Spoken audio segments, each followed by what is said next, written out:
यहाँ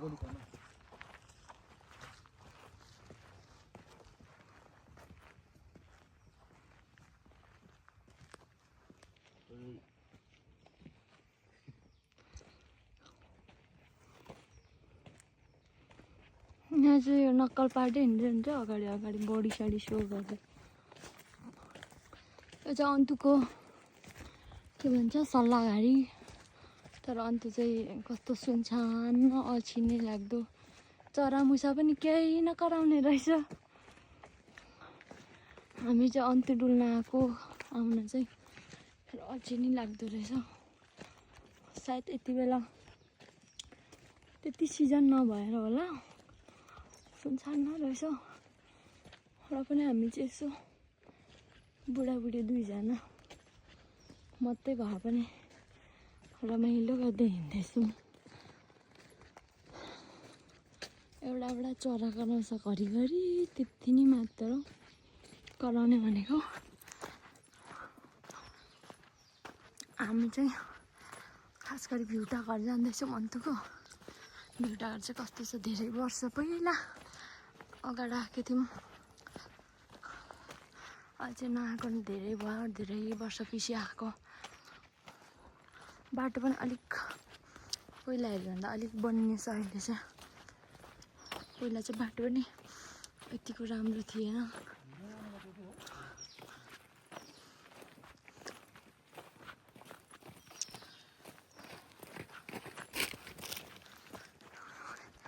अगाडि चाहिँ भ्युटाघर जाने बाटो सोध्दै हिँड्दै हुनुहुन्छ। बाटै हिँडिराख्नु भएको छ र पनि सोध्दै हिँड्दै हुनुहुन्छ। तर कस्तो घरि एक्लै हिँड्दा त डर लाग्ने खालको पो रहेछ त। सल्लाहघारी पनि यस्तो डेन्जर खालको रहेछ क्या। जङ्गल घारी नै घारी, सल्लाहघारी नै घारी। डर लाग्दो रहेछ एक्लै हिँड्दा चाहिँ।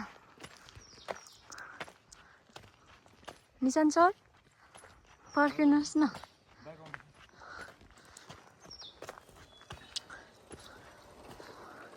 उहाँ दाइ चाहिँ भ्युटाघर पुगेर आउनु भएको रहेछ।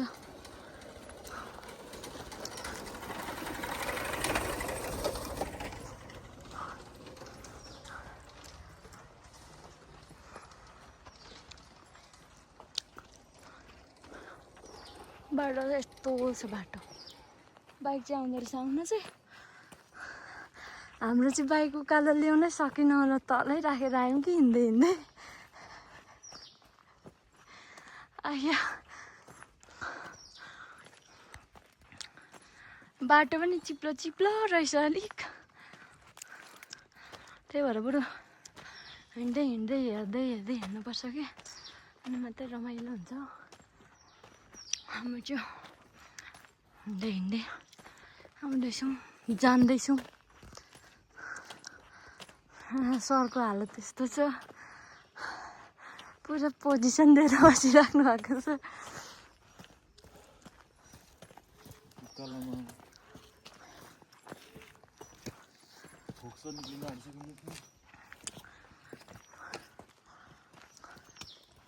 घरिघरि डरै लाग्दो चरा कराउँछ। चाहिँ गलेर आएर बस्छन् भन्ने एउटा पार्टी चाहिँ बनाइदिएको रहेछ। एउटा पार्टी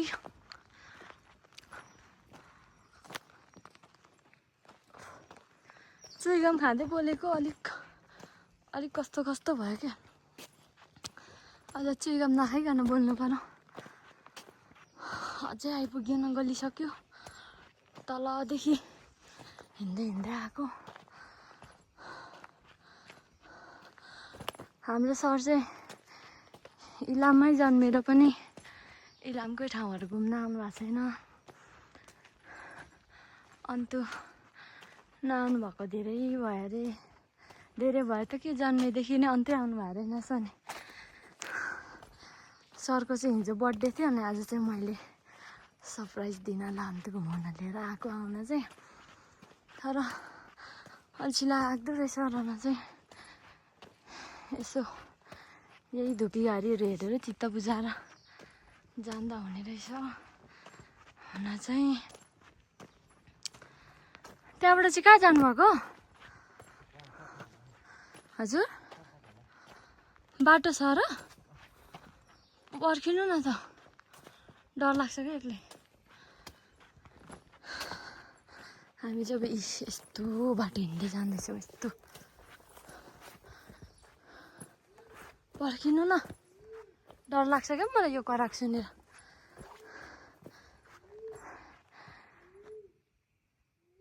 यो के कराएको साथीहरू चिन्नुहुन्छ तपाईँहरू मलाई चाहिँ डर लाग्छ यो कराएको सुन्दा त्यो पनि यस्तो सल्लाह गाडीमा हामी दुईजना मात्रै हिँड्दैछौँ किडन्याप गरेर लान्छ होला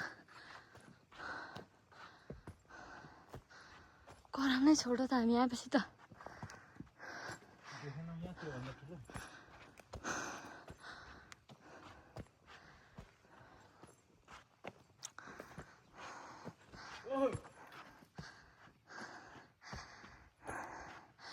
पक्नु न हौ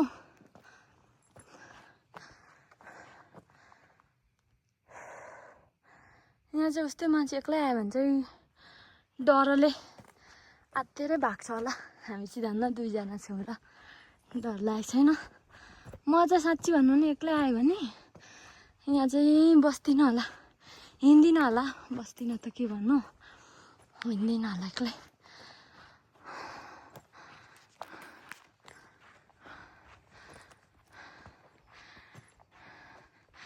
एकछिन त्यहाँ बस्नु न प्लिज यहाँ चाहिँ त्यस्तो झ्याउ पनि पाउँदो रहेछ यो झ्याउ कति राम्रो रहेछ सिन रोप्नलाई चाहिँ दामी हुने रहेछ